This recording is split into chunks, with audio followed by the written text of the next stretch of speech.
started filing. Filtering in up there.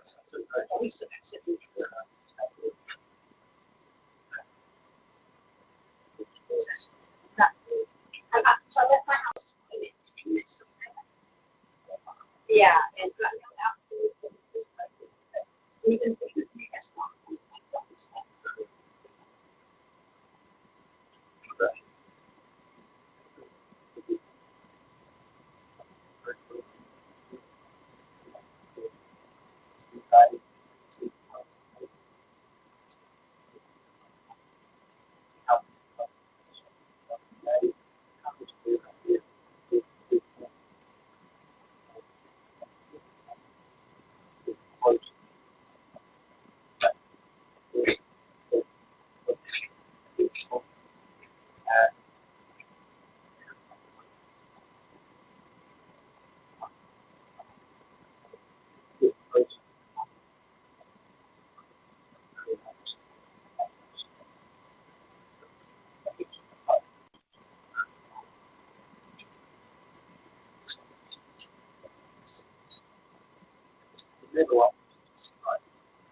Amanda, are you there? Yes, sorry, I was on mute. Can you hear me? Moment of truth, guys. Wait, so what's I can hear you now, sure. Wait, sorry, I forgot to hit the mute button. Closer to I was going to suggest, look at the email I sent with the handout. Yeah, I've got that printed. Okay. So I'm going to go ahead and hand out the latest one, that follow-up one. I'm not going to hand out the other one I sent you previously until either later today or tomorrow. Okay. Okay. So one that says follow-up, I'm going to hand that out. That's Okay, you're going to go ahead and give that one out? Follow-up one. Then I'll talk about it first thing today. Why? I don't know, I'm just nosy. What is it? Oh no, another lab. Are we doing it again? Like walking it? No, we have to make the one you left over your graphs. Oh. Oh, is that the little line graphs? Yeah. Oh, that's not bad. Yeah. Yes. Nice. Can we do more labs like what we did yesterday, please? What are we doing right now? Please. What are we doing right now? Can we run more in calculus? I will run if it Pop means up an and A. down from the home table every day. The only time I will exercise. That's why I ran in PE, was to get an A. See, the problem with me in PE is I always struggled, but I always tried, so I ended up doing really good. But like without trying, I was You bad. changed your grades from the labs. As terrible as PE was for me, I gotta give Miss Wells credit. I lost a lot of weight in her class, and then I gained it all back after. So, Do you want to check it on here? as much as I really like, Yeah, sure, let's do it. Do I have time? Are we doing this? Here you go. Okay. More like 2 minutes. But You wanna die? yeah. Yeah, same.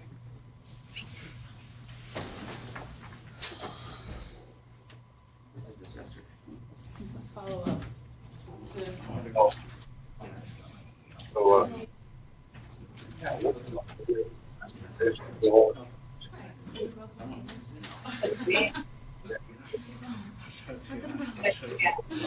Will you show me too? I don't think I did mine. Show you? Grades at 8. We will. Woo! Yeah. Hey, from A class. So.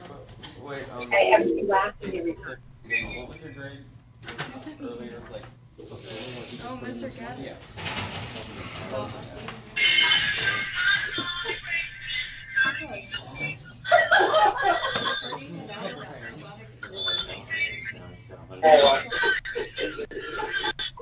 Oh, Yeah, mine only went up. I can see. I think it goes to your, Yeah, mine's Yeah. proportional. Did you see it? I think you yeah, saw it. yeah. oh, wait, what do you have now? And it was on social media, and I could. Sammy, did you ever upload the Rezo clip to the discussion? No. Not that I mean, I would. But it, The discussion forum that he wanted? The one from 2 days ago. Oh, you guess what? I brought the secret weapon. Wait, Dana? Oh, That was double 2 days pads. ago. It's over. Are you still not? Do you just buy weekly course. pads Yeah, I mean, for there's those class? yeah, dude. I'm like a dog. What did he put on the discussion? How many pages? A lot? I just think he wanted you to put it somewhere. I don't know. Okay, so I presume Mr. Gaddis saw an email from that sound. What email? Yeah, he went into it. Let's just be patient. What should I title the discussion? Just title it Razor Running. Or you can call it Border Patrol if you want to be edgy. Don't. Rezo, I'm not doing Rezo, Yes? Yes? You gotta. answer to your question is yes, and here it is. Rezo made me laugh, and I'm giving you your extra credit right there. Oh, sweet. That was your extra. I gave you credit for. He said, "I'll post it on Movie." He did a video mix of walk, and that's. Maybe I needed that laugh this morning. I didn't get a lot of sleep last night, so I saw that this morning. And I just busted out laughing out loud, literally. So, thank you. That's your credit right there. Thank you. What did you send him? I don't know. No, show us right now. Like, show the entire. Your highlight reel? And no, it's not a highlight reel. It's a little thing I edited last night. I posted on Moodle after class, so everyone can see it. Yeah, we can just watch it after class, Miss Claire. Or now. You should. Well, that's up to Mr. Gaddis. If he wants to watch it now. I thought you said that. It's on like 18 seconds anyway.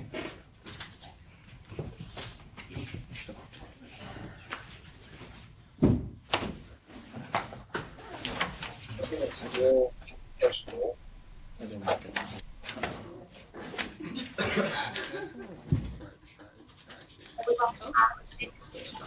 I think. I mean, I keep it. I think I understand it, but I actually didn't. Look at that. Okay, so first up, I updated your grades on Moodle as well, including the lab you did yesterday, and that greatly improved everyone's grades because everyone got an 80 out of 70, so you can check out your grades. Next up is, after having done that, we need to now do a good job of interpreting what's going on. You know, you got a kinesthetic feel of doing the walk and accelerating and so on like that. So now I've taken 5 of the walks that you had to do yesterday and I put them on this new page. You're not going to walk them today, and you're not going to do this in class as homework, but it's going to be graded. And what you have to do is come up with answers to, as indicated, the intervals of advancing, retreating, accelerating, speeding up, and slowing down. And then draw 1D rectilinear motion. Okay, so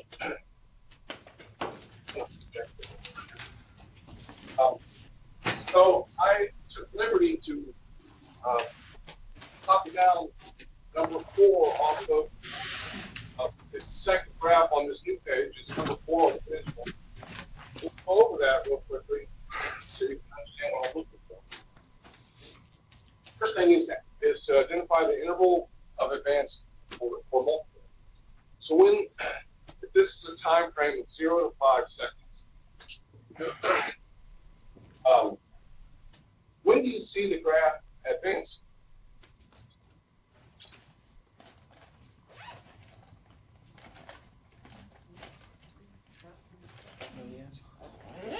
I would say, to me, it looks like it's the position is getting higher. So position is getting higher right here. Why would we say I'm advancing on the up? Why don't I include the Switch to the smart board. I mean, I can see it. Our smart board's showing. You see it? Are you not seeing smart board? Yes, you're seeing it? We're or- good. Yes, I can. Okay. Okay, thank you. For now, I'm just doing smart board.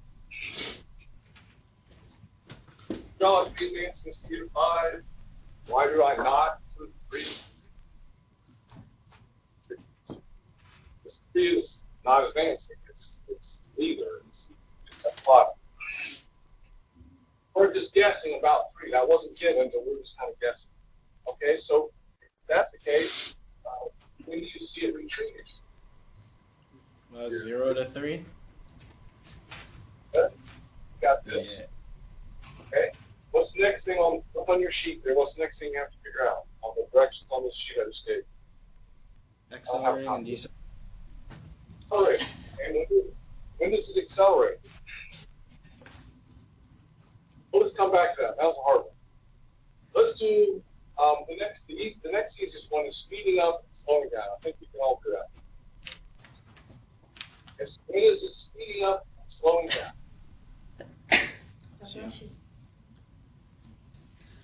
It's slowing down on 0 to 3, right? Yeah.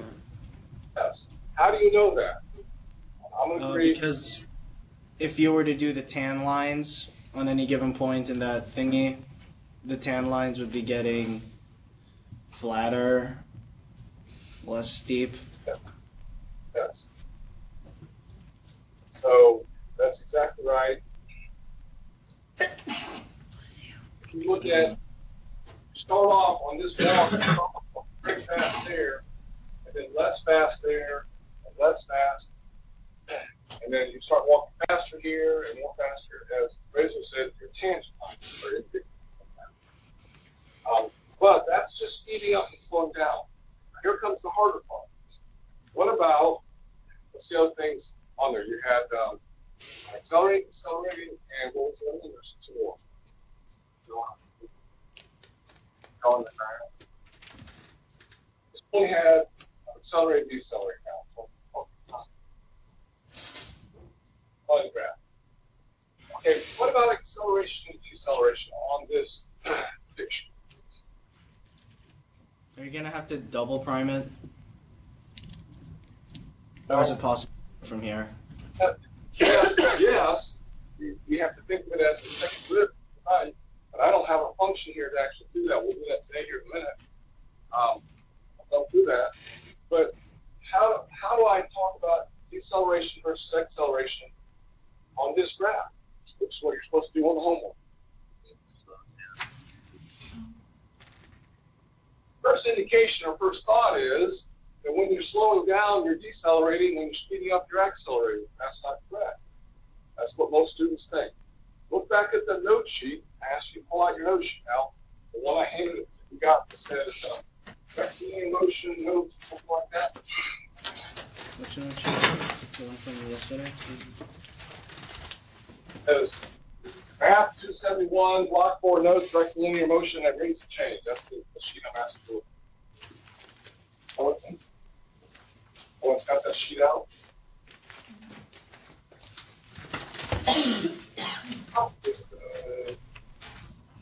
Hold up here. I think. We will hurry if I should. There we go. This is the sheet I'm talking about here. Let's review one more time. You know what advancing means and retreating. We found that fairly easy. Advancing is when got a positive velocity, meaning you're increasing your position. Advancing is right in here. Retreating, we have a negative velocity. It means that you're reducing your position value.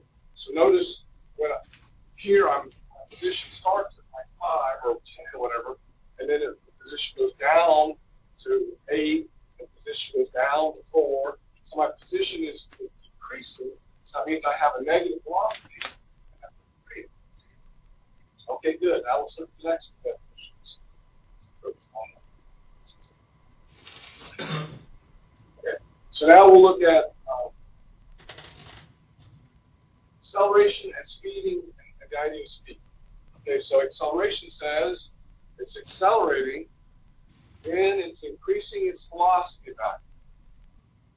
It's decelerating when it's decreasing its velocity value. So it's the same type of terminology when it's talking about not position being changed, but velocity being changed. Yeah. Now compare that to speed. Speed says that you're speeding up if they have the same sign. If acceleration and velocity have the same sign, then you're speeding up. That means that both that your acceleration is helping your velocity a bit faster. And we have opposite signs. Acceleration is working against your velocity, and you're slowing down. Now, going back to the picture, talk about velocity again. Tell me a number talking tangential. So give me what you might think of a velocity right up here with that first blue line. What kind of velocity number might you assign to that up here in the upper corner where the cursor is? Negative, let's say 10 feet per second up here. We are all agreed? So I'm going to write that down. This is, I'm going to say this is negative 10 feet per second right there. How about a velocity number for the next blue arrow that's coming down the curve? Give me a velocity number for that. Okay, negative 5 feet per second. Okay, good. How about a velocity number for this third one? Negative Right 2. Okay, negative 2 feet per second. How about right here at the bottom? How fast are you moving right there? You're not moving, it's 0 feet per second.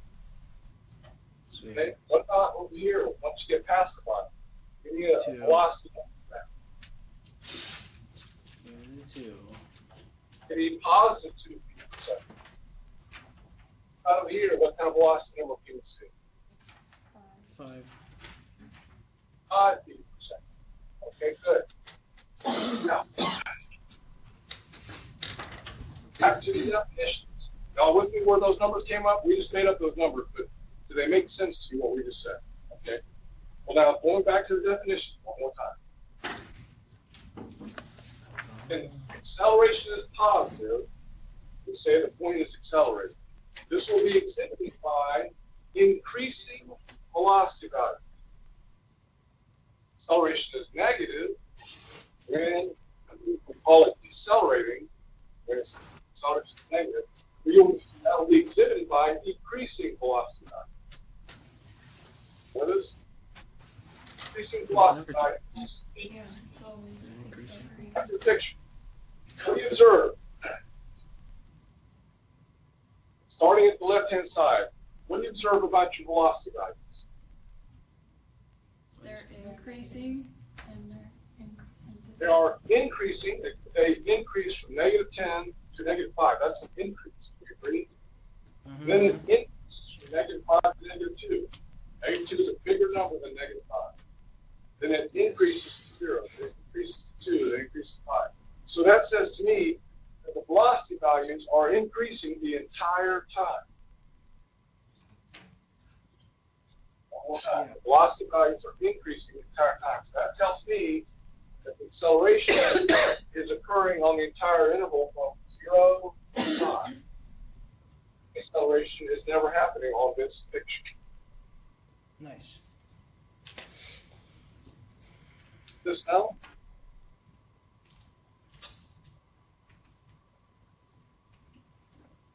One more time, why does it speed up and slow down versus accelerate and decelerate? Well, speed up, where was it speeding up? Speeding up was 3 to 5 on the right-hand side. What do you observe in this speed up region right here? So in this region where it's speeding up, can you tell me what's going on there? Yeah, the acceleration is positive, it's accelerating, and the velocity is positive, so the acceleration is increasing the positiveness of that velocity. So it's speeding up. So your absolute value numbers are getting bigger. But now look at when you are over here on this side of that. What do you observe there? It's accelerating because the velocity value is getting bigger. But they're getting bigger merely because they're getting less negative. Yeah, that's weird. Velocity is negative, which means they're opposite of the acceleration. But the acceleration is creating this slowdown effect by making the speed value, the absolute value, get smaller. So your absolute value numbers are 10, 5, and 2 on the left-hand side. So your speed is actually going down. You're going faster at the beginning and slower at the end of that left-hand side. But your velocity went up. Is that clear enough? So it's not as easy as obvious at first seeing. You got to be a little careful about the definitions. Okay, so that's the kind of thing. We also have to draw a one-dimensional graph. What's that going to look like? One-dimensional graph might be something like this. So this is S. It starts at some number out here, so there'll be a starting value here. Then it goes backwards. Be the S of T. So and then turns around and comes back up like this. So, time equals 0, comes around at time equals 3, and then ends at time equals 5. So it's something like that would be your one-dimensional rectilinear graph. Are we clear on that's basically what I would look for the answer for that.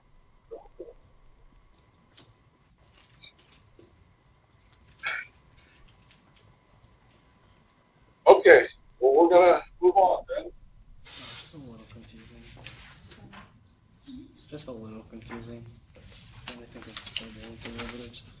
So this follow-up lab is out due tomorrow. You have to do what we just did for all of those graphs. Can't be careful when we get to the ones that have lost the graphs. Those are, I think the instructors know the definitions, apply them, but you're not looking at a position graph, you're looking at velocity. So how you analyze it, you look at them. But you still have to be advancing and treating all those kinds of things on it. On each one. You understand? That should be more easy points. It's not hard, but you just have to do it. Okay. You're very entertaining, Now we're going to start over where we began yesterday, and that is the bottom of the rectilinear notes sheet that I just had you looking at. We have instructions.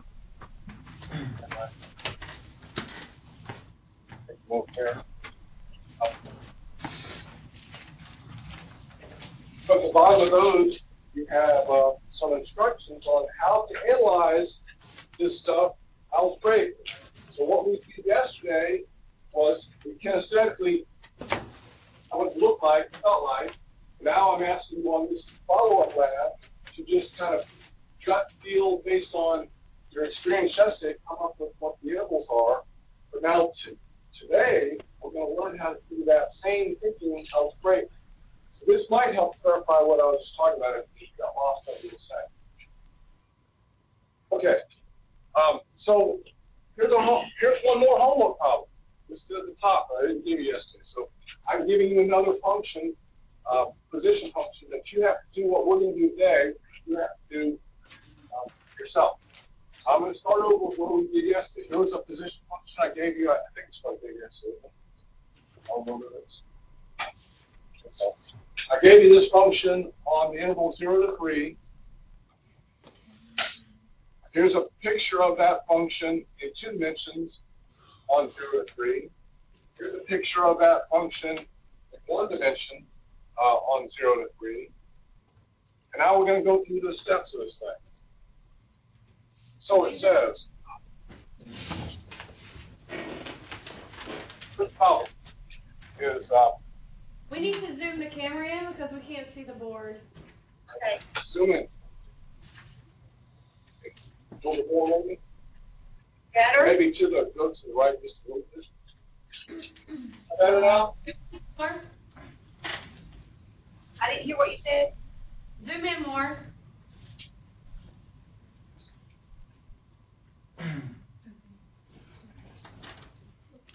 Better? Worse? A One more little. time. Please. Thank you. More time. Yeah, even more. Is that Is 5 that t better squared? now? Can you see it now? To the cube. Yeah. So the function was t squared minus 4t plus 5 on the interval 0 to 3. And I just yesterday we made a quick sketch of that. 2D and 1D. You should already have that in your notes. You already did yesterday, I'm going to redo it again today. That displacement is simply yeah, the idea is at the beginning of this process, you pick up a rock and you start carrying it around. At the end of the process, you set it down. How far did the rock change places? Well, it changed places from beginning to end. This is my net. It changed from a position of 5 to a position ended at a position of 3. So to determine that net displacement, we do the position at the end, which is 3, minus the position at the beginning, which is 0, and then the position at time 3 is a 2, and the position at time 0 is 5. So that's a change of -3 units, or feet, or whatever. So my position change overall net effect by 3 units in the negative direction. Any questions on that? On that displacement. Next up is the find the times called critical values on the velocity function. That's going to be the harder thing. Well, I'll answer that in a minute, but first I got to figure out this velocity function. So I need to take a little moment to do that. So I need to find velocity function. And it says on the note sheet that the velocity function is the limit delta t goes to 0 of delta s over delta t. Now, let me remind you, we've done this before. So we didn't do it algebraically before, but we did it when we started this all off with Galileo, and we did a table. Remember, we made a smaller and smaller interval to find the velocity at the time the ball hit the ground. Remember that? Well, we're doing the same thing now, but instead of doing it with a table, we're going to do it algebraic. We just had a whole chapter or a couple of sections or whatever on doing limits algebraic. So we're going to do this algebraic. Now, first, we're going to understand what we mean by delta s and delta t. So I'm going to draw kind of like a random picture of a function and try to understand what I mean by that. So one more time, if this is my position function, s of t, if we took a time t here, I call it a, and a time t b there, then we could find the average velocity between those two times.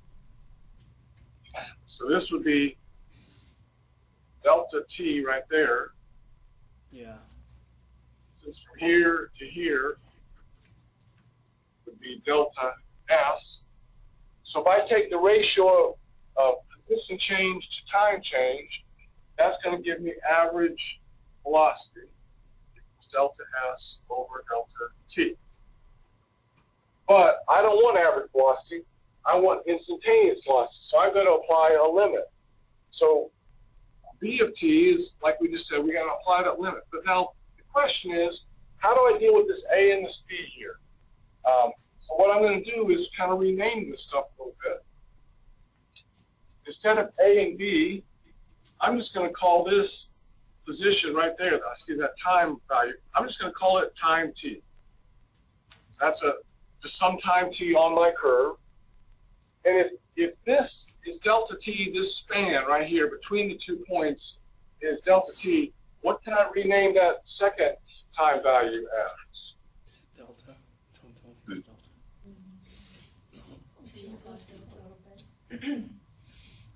Plus delta t, right? No. So this would be t plus delta t. Are we with me there? Yes. So instead of naming them a and b, I'm choosing to name them t and t plus delta t. So I want the distance between these two, to be delta t. Do you agree the distance, if you look at those two numbers, do you agree the distance between those two numbers is delta t? If you subtract that number from that number, you get a distance of delta t. Okay? Now, how do I find this height number here and this height number? How do I calculate that number right there? Well, I'm looking at that number, right? So this is just a height of S of t. T. What's the height up here? S of t plus delta t. Good. We're doing great, great, great. So we're almost there now, folks.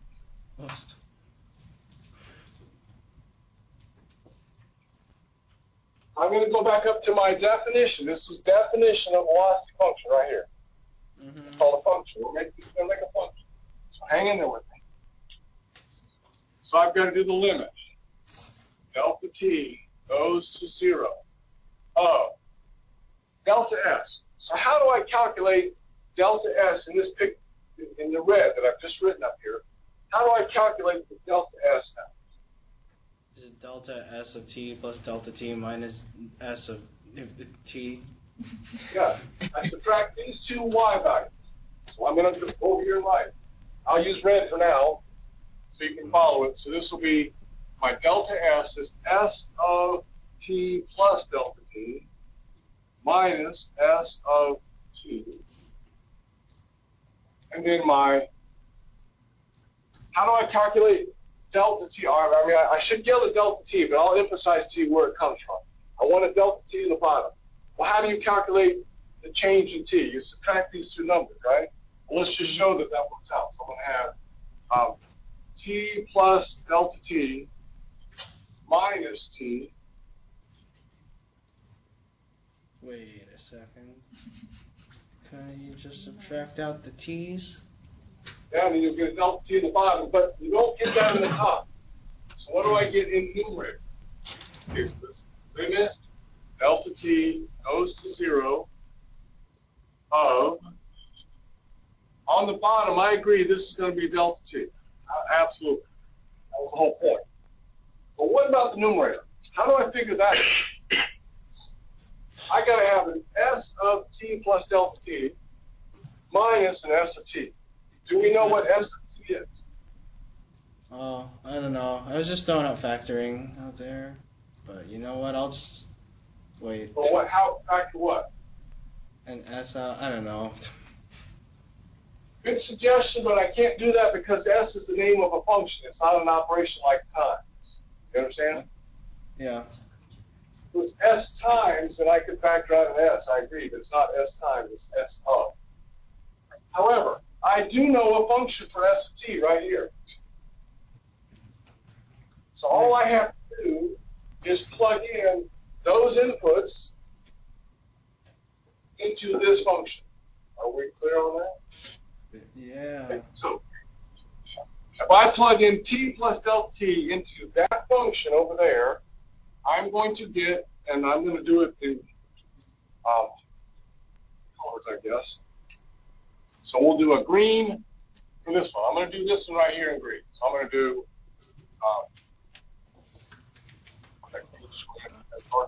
see. So I'm going to plug a t plus delta t into that function. That means I've got to have t plus delta t squared minus 4 times t plus delta t plus I got that. The reason, the actual function. Yeah. Yeah, you're. One with me there? What I just did? I'm not done. Make sure you're with me. I'm not complete. I'm not even done, anywhere near done. But I'm just waiting until he's done to see if I get it. before I go forward, one more time with the green part. The green part here is simply evaluating what's underneath the green bar right there. Meaning I'm calculating the position at the time called t plus delta t. Mm-hmm. So that means I have to substitute the time t plus delta t into the function I was given. And that's what I did. So t plus delta t got plugged in for the variable over there, and then squared. And then t plus delta t got plugged in for the variable over there, and then multiplied by -4, and then add 5. That's what the function says to do. I'll see in a second. Now, in purple, since that's my other color I have, I'm going to do that one. So I have to plug a t into that function. What do I get if I plug a t into that function? I get that function, which is also minus t squared minus 4t plus 5.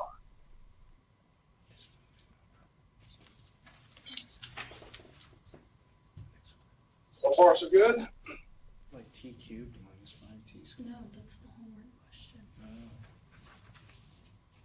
Now we need to do some algebra. In order to clean up the limits so we can do it, let's get. Let me back up one step and make sure you're clear why I'm doing this. Go back up to right here. Okay. What if I let delta t get close to 0? Suppose delta t gets close to 0. So what happens in this fraction? Well, the t's cancel, and I get a delta t is close to 0, so I get 0 in the denominator. That's not good. But even worse, what if you let delta t get close to 0 in the numerator? Well, if delta t is 0 right there in the numerator, you got s of t minus s of t, which is 0. Oh, So it's no. indeterminate form. So we learned last block that I've got to do something with that. So that's what I'm trying to do, is do some algebra to clean that up. So now we got to do some factoring and stuff. Well, let's simplify the algebra up here.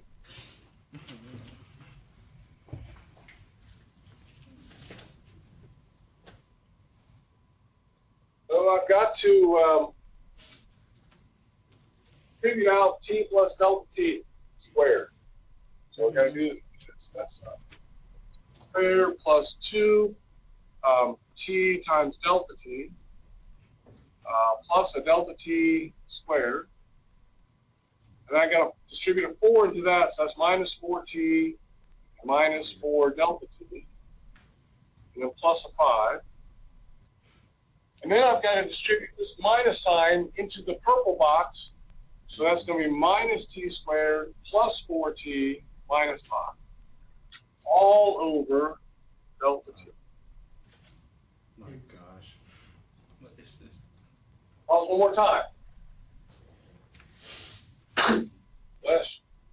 So I did some algebra there, folks. I just distributed out.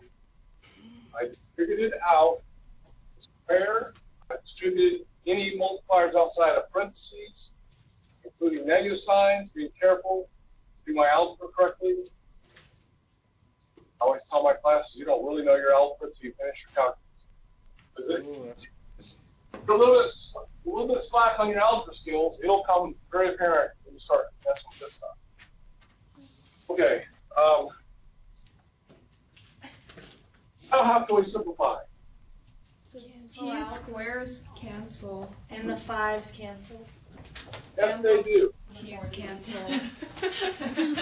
A lot of stuff goes away magically by algebra. So a t squared minus a t squared goes away. yeah. Negative 4t and a positive 4t go away. A positive 5 and a negative 5 go away. Wow, that was nice. Positive 4t's at the right end. There. So if I copy down what I have now and take a look at it, I have 2 times t times delta t plus delta t squared minus 4 times delta t Just look at it. It should be like that. over delta t. That's certainly a lot less ugly looking, Space for it. but I think I hear some suggestions. One more time, check it for indeterminacy. If delta t gets close to 0, you got a 0 on the bottom, and all of these are multiplied by a delta t, so you get a 0 in the numerator, so it's still indeterminate. So let's see what we can do to clean that up. What can we do? You just said. Oh, shoot. You can factor delta t out. We can factor delta t out. So what we'll get is I'm gonna die. Seems it's beautiful. Your x can't Bottom. or delta.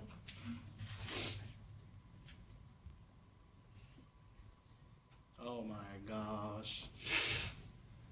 I was not ready for this. so if I factor delta t out of the numerator, now it's cancelable top to bottom as long as delta t is not 0, which we're not going to let it be 0, it's going to be close to 0. So this is the limit delta t is close to 0 of the function 2t plus delta t minus 4. Is that it? Hey, we're almost done. Now one more step. We haven't actually done the limit yet. All we've done is simplify it so that we cannot have it be indeterminate.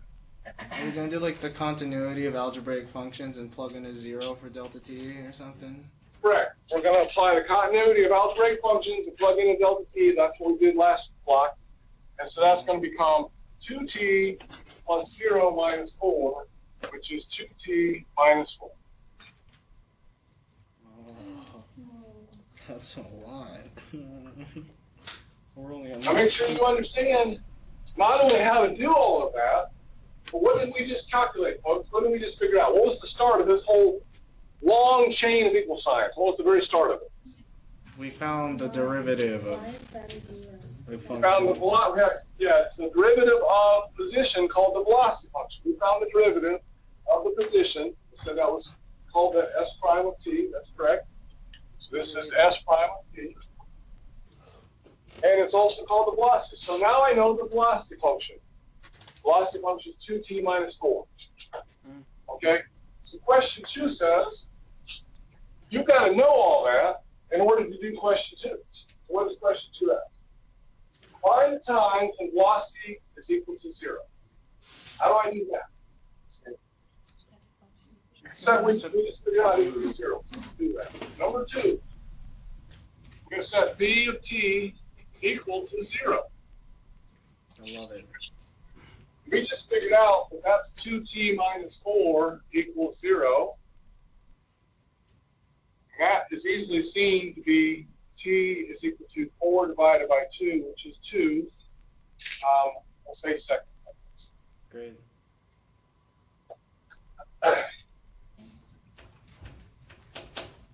Which graph is this for this graph? We're going to say that this number here, 2 seconds, this number here, is called a critical value. Call it a first order. Critical. Oh gosh. First order critical value.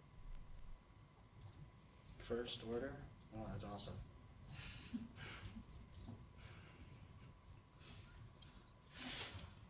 Called critical because it's where the velocity changes.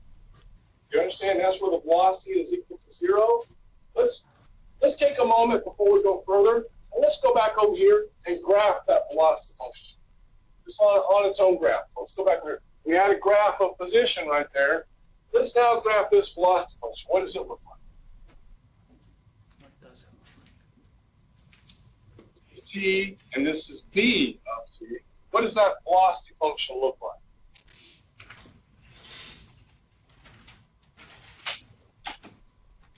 2t minus 4, right? So how does that look? 2 minus 4. I mean, that's like a. Y-intercept at -4 and a slope of 2. Yeah. A line with a y-intercept of -4 and a slope of 2. Oh, that's cute. Okay. Now let's look at that velocity function picture. And I know the camera's having problems. And compare it to the original two-dimensional position function. What do you observe? What's this point right here where it crosses the x-axis? What do we know about that point where it crosses the x-axis? Critical point. That's when t That's equals critical point 2, is it not? Yes. Okay, go back over here to this picture. Sorry about the camera and stuff. Here's my critical point 2 right here. There's C. Observe. What do you observe about the velocity function picture versus the position picture? It's a vertex. Oh, okay, yes, it is. Let's be more analytical than simply that. Okay, so when the tangent line is flat, that's when the velocity crosses the axis. And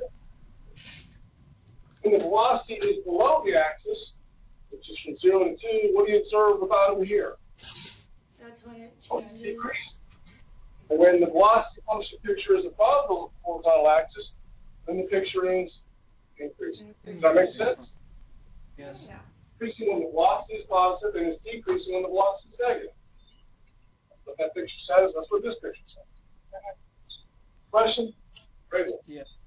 What I was gonna ask is, from the beginning, could you just figure out from the graph where the tangent line is gonna be flat to give you a general idea? Yeah, but what if you don't want to? Yeah, I mean, if I knew exactly that was at 2, and I did because of this simple function I gave you, it may not be quite as simple on that function. You understand? It may not be that it's at an integer 2. It might be at 1.58369. Okay. So the algebraic analysis will get you the answer more precisely than practice. Okay. Okay? So we found our critical values. That's number 2. Number 3. Use these values that are in the interval A to B to determine subintervals of advancing and retreating. Okay. Going back over to my velocity picture. Or here, doesn't matter. Let's do both. We just kind of did this already. So on my velocity picture, here's 2 where it crosses the axis. The interval I'm concerned about only goes up to 3. So I'm going to stop this graph at 3. So what can I see on this graph? The velocity is negative here. So velocity is less than 0 up to that point. And then velocity is greater than 0 after that point. What does that tell me about advancing and retreating?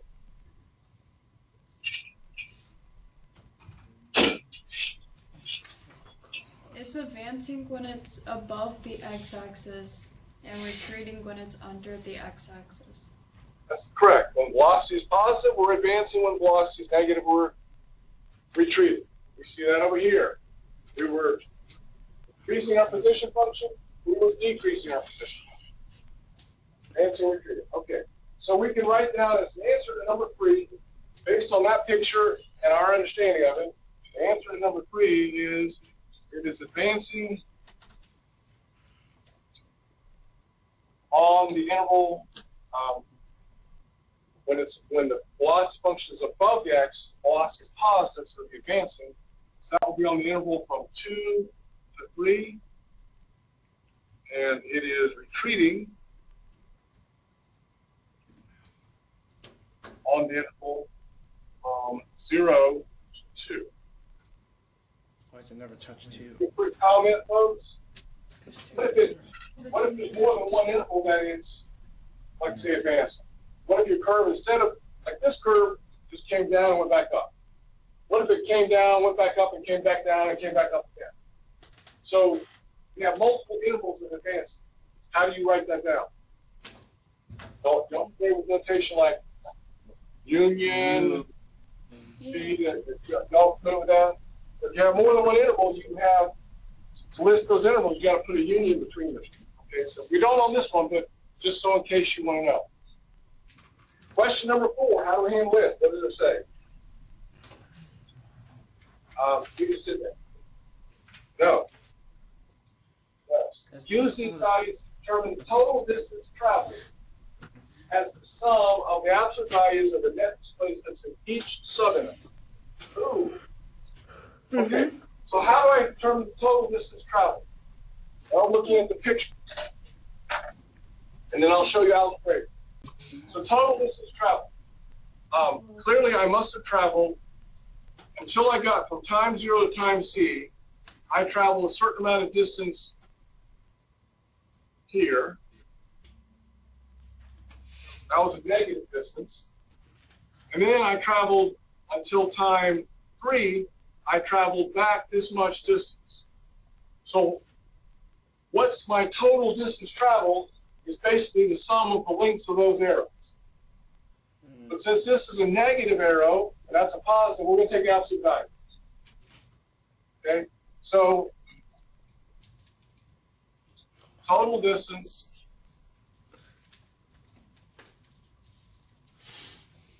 equals, and I'm going to break up my interval of time from 0 to c and then c to 3. And if I have other critical values, I would keep breaking it up. So I'm going to do absolute value s of 2 minus s of 0. So this is the net distance, s of 2 minus s of 0. That's the net distance between time 0 and time 2. That's my net distance. I take the absolute value and make it positive. And then I'll find the net distance, so end minus beginning. That's how I always do it, end minus beginning. So the end time is 3, the beginning time is 2 on the next interval. So I'm going to do s of 3 minus s of 2. And to ensure that I got a positive distance so that I get total distance rather than net. Net keeps in place negativity. Total is the absolute value, so you get the actual amount of feet or units that you walk. And so I do the net of the first interval, and then the net of the second, and the net of the third, however many intervals I have. And then I do the absolute value of the net, make it positive. So this becomes s of 2 is a 1, so that's 1 minus s of 0 is 5. S of 3 is 2, and S of 2 is 1. So this becomes a 4 plus a 1, which is 5 units total distance. We started at 5, you walk down, started at 5, you walk backwards to a position of 1, that's 4 units walk. Then you walk forward, wait. This time 3 is gone, I'm sorry. So you walk backwards 4 units, then you walk forward 1 unit. That's a total of 5 units of walking that you did. Okay, next up, number 5. At the time when the acceleration is 0. Oh, that's cute. Second order critical. Oh, crap. Yes, we gotta do the secondary critical points. So we gotta find the acceleration function. How do we find the acceleration? Acceleration is equal to speed over time. Would you say I ran out of chromosomes? By definition on your sheet, the acceleration function is defined as? Acceleration is defined as the limit as delta t approaches 0 of delta v over delta t, otherwise known as prime of velocity time, or double prime s. Correct, exactly. Now how do we do this? Like, we just did a whole board full of it, and you're right, The only difference is instead of using the S function for everything, we're going to use the V function. Okay? So this is going to be, I'm just going to follow the same plan, but I'm going to use V instead of S. So this is the limit. Delta T goes to 0 of V of T plus delta T minus V of T. So that's getting the amount of change in velocity. And then my time values are T plus delta T and minus T. I'm setting it up exactly the same. Yeah. Yeah. And now all I have to do is finish the problem, but use, when I actually evaluate it, like the next step I have to evaluate, I'm not going to evaluate using the S function. I'm going to evaluate using the V function I just created. 2t minus 4? Is that it? Yeah. Yeah, that one right here, 2t minus 4. So I'm going to use, again, right here it says, I'll write it up for you. V of t is equal to 2t minus 4. That's what I'm using right there. I just figured that out a minute ago. Look at this. I got to go through the same game from here.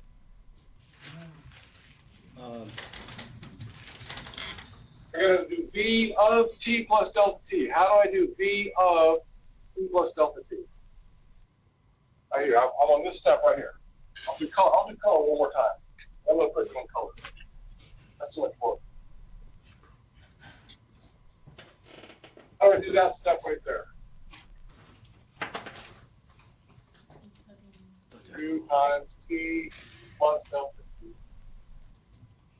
minus 4. Good. Okay. So I got that done. That wasn't too bad. Then I have to do this thing right there. How do I do that? Minus 2t minus 4? Yes. Wait a second, that's just the... How about, yes? Oh, crap.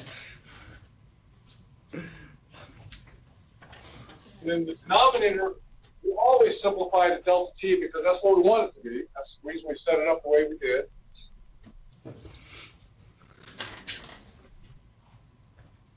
One more time, this is indeterminate as it sits, so we've got to clean up the indeterminacy. So it's just a bit of algebra to clean that up, and then we'll be done.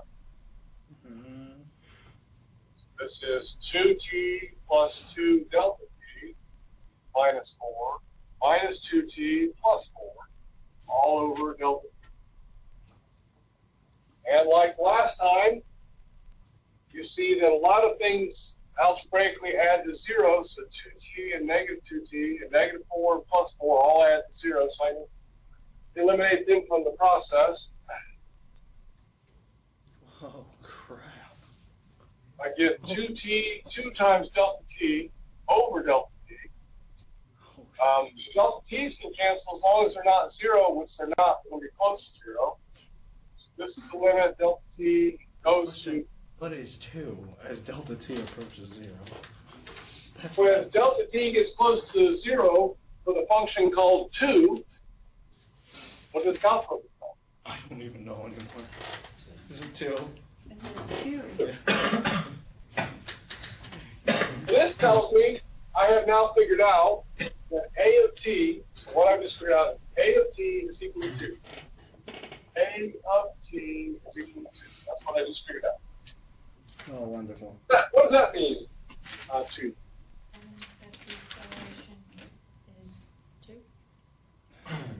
You could say the acceleration is constant. Yes, it is, and it's constant positive, so we would say that this function is accelerating the entire time. Like the example we went over a moment ago on the smartphone. Let's answer the question 5. Find the times when a of t is equal to 0. These are called second order critical times. I'm out of board space here, so I'm going to erase right here in the middle.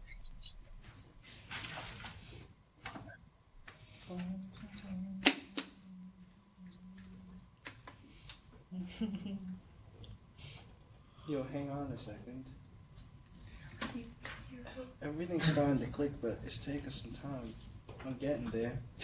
If you were taking the derivative of a straight line, it would just be a single value. Okay, so we got A of t, this is t, this is A of t, and we say it's 2, so we have a horizontal line at 2. It's never. The question is, when is it positive? When is it 0? When is that function 0? I mean, when is it positive or negative? Well, when is this function equal to 0? So if I said A of t equals 0, well, 2 equals 0, what you get? That's a lie. Scale, don't collect $200. False. That's a false statement. So none. Is that an exclamation point? So Yeah.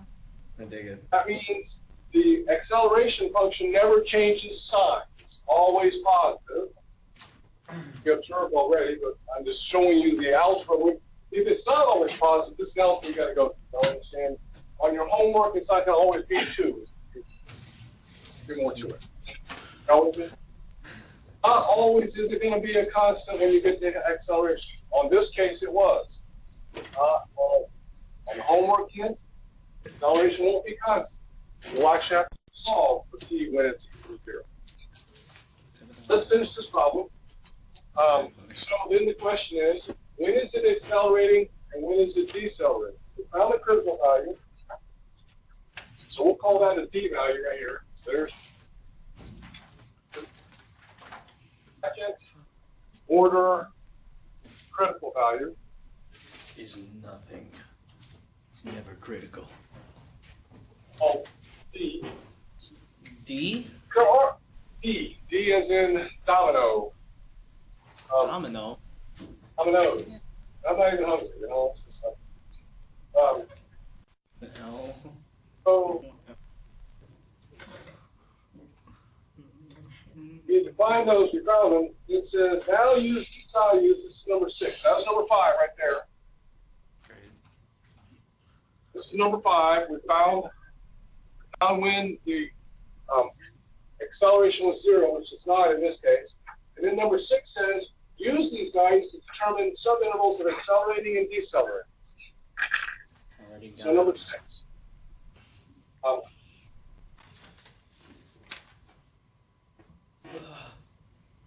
Like we wrote over here. When is it accelerating? When is it decelerating? Accelerating. Is it for all real numbers? Oh, yes, but no. What about for the interval? For the intervals, for the 3, it's accelerating. So for the interval that I was given, which is 0 to 3, it is always accelerating. On this generic function in a broad sense of not applied to this problem, if I look at that function as just a generic function, then yes, Rezo, it would be from all real numbers, but we're only restricted to 0 to 3 here.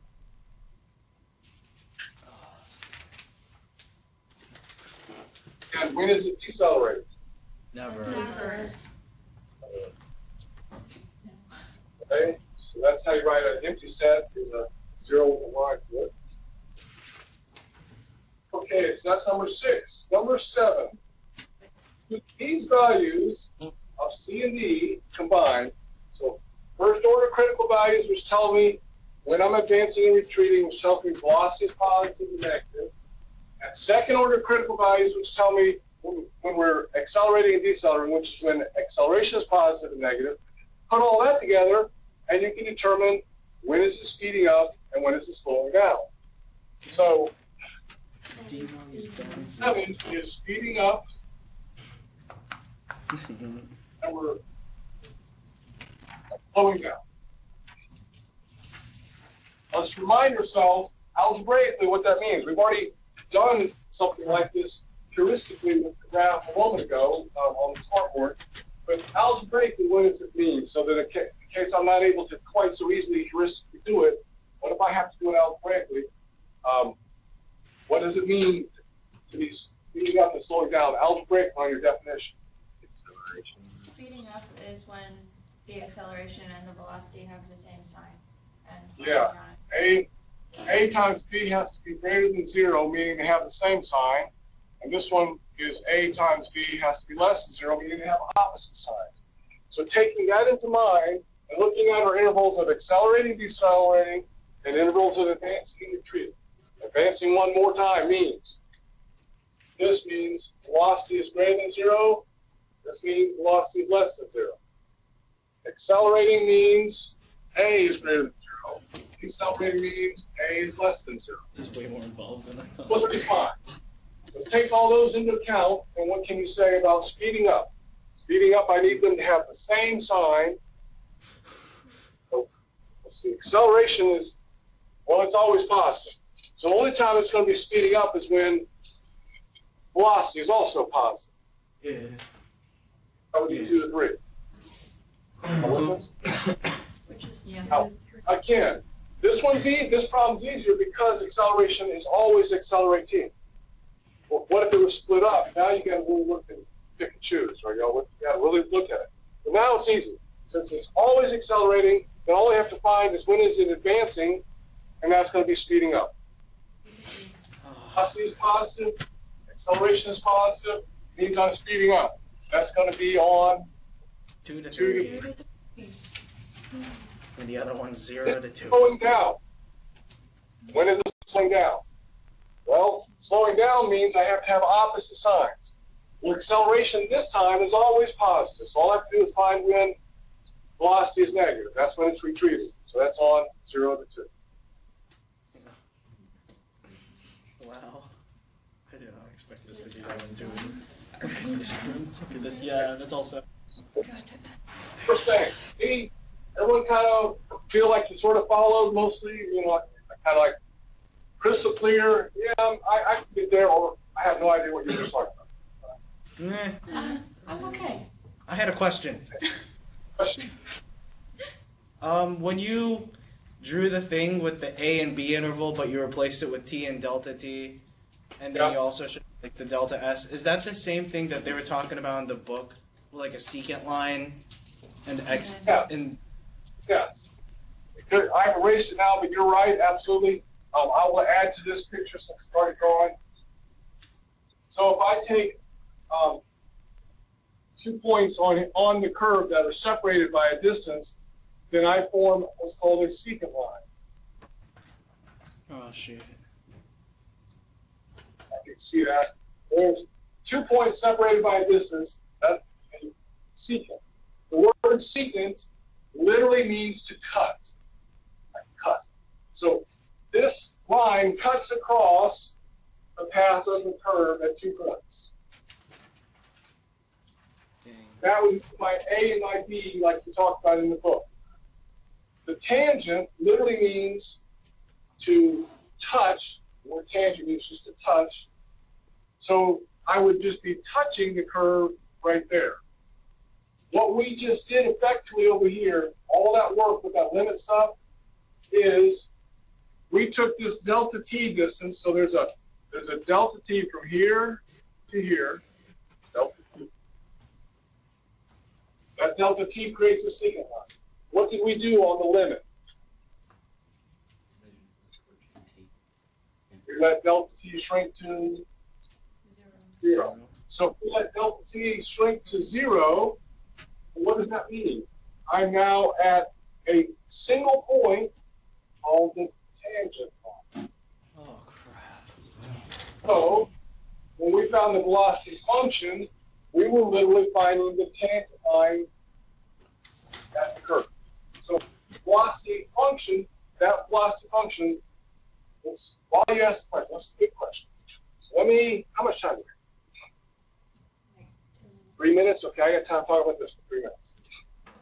Okay.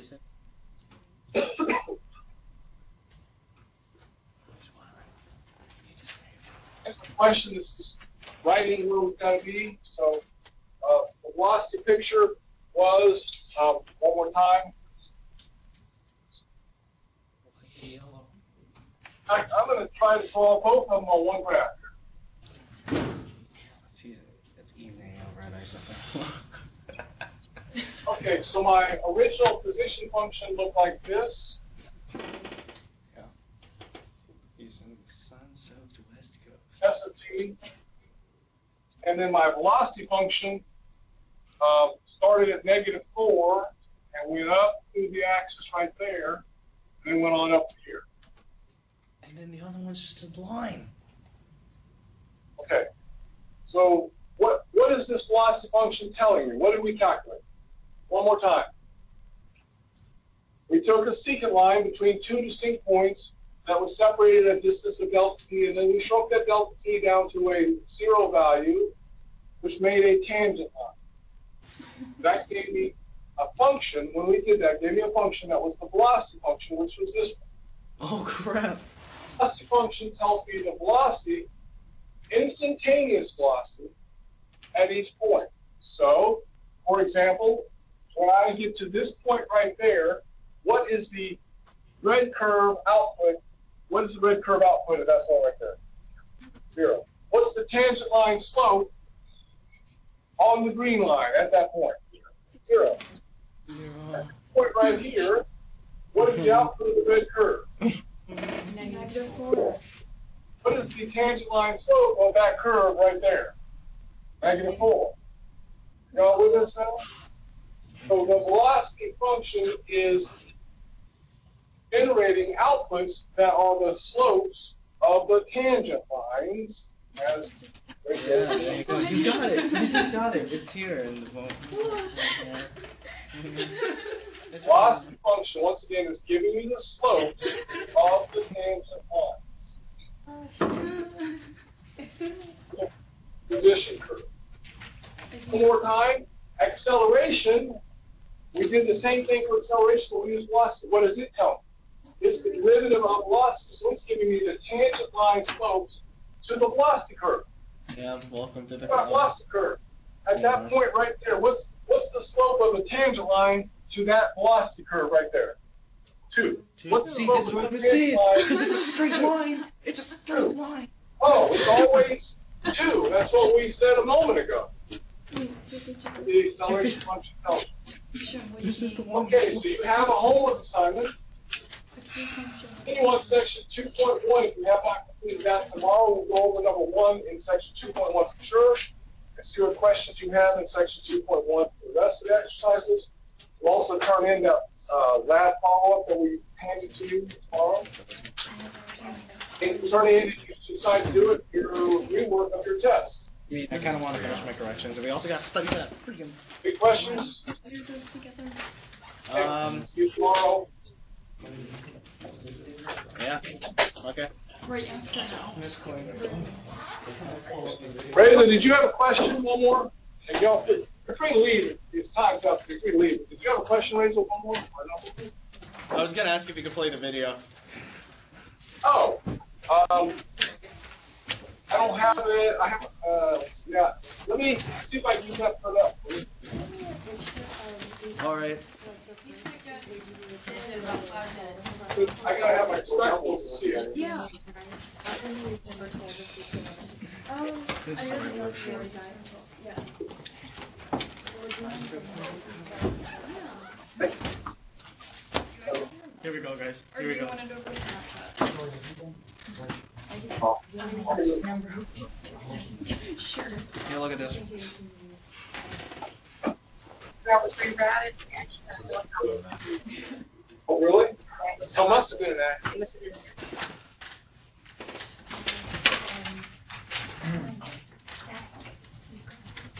Oh my gosh. Here we go. Rizzo, what did you do? This is an unlinked video. No, she hasn't. Come on. What? Come on. Come on. Come on, let's go. We're running out of time. I know. It is very. You don't want to miss this. Very amazingly slow. There's some things that you only get this. Okay, it is, Is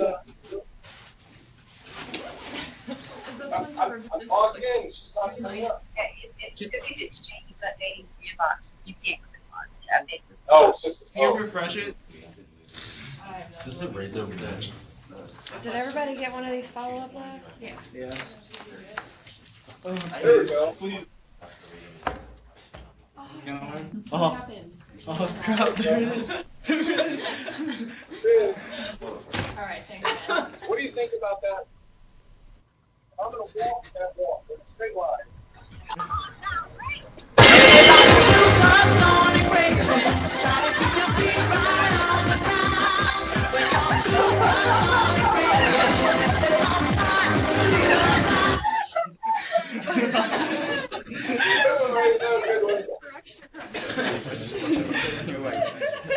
I'll post it on Move. Okay. It's on his way Can Dale still hear me or is it over? Can Mr. Gaddis still hear me or is it over? It's not private. What? Can he what? It's not private, but it. Can he has still a hear me? link. That's the only way you can make it. I don't know. Okay. I'll This just- is kind of a weird time, so I don't know for sure. Sure. We can watch it. Here, now he cannot. Okay.